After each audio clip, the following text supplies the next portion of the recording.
ఇష్టపడిన ఎడలా, ప్రేమించిన ఎడలా, పాపమును ఆశించిన ఎడలా, పాపమును ప్రేమించిన ఎడలా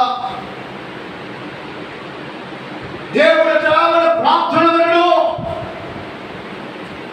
నేను చాలాసార్లు చెప్పాను, మా చిన్నాను ఒక ప్రార్థన చేసేవాడు చనిపోయాడు.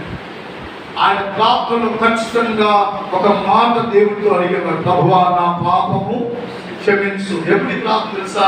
మారు మనసు పొందినప్పుడు కాదు, మారు మనసు పొంది రక్షణ పొంది బాప్తిసం పొంది ప్రభువును తీసుకుంటున్న వ్యక్తి, ప్రతి ఆదివారం దేవుని మందిరానికి వెళ్తున్న వ్యక్తి ప్రతి రోజు చేసే ప్రార్థనలో ఈ పదం మర్చిపోయేవాడు కాదు. దేవునికి స్తోత్రం, హల్లెలూయా. ఏం క్షమించమన్నాడు? నా పాపమును క్షమించు.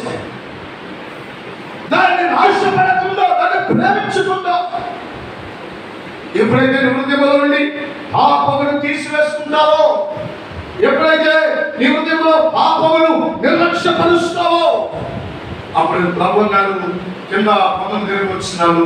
ఆయన నీ మనవి చెప్పండి చెప్పండి ఏం చేస్తాడు? ఆలోచిస్తాడు. నీ ప్రార్థన వింటాడు. నీ విజ్ఞాపనకు దేవుడు జవాబుగా ఇచ్చేస్తాడు.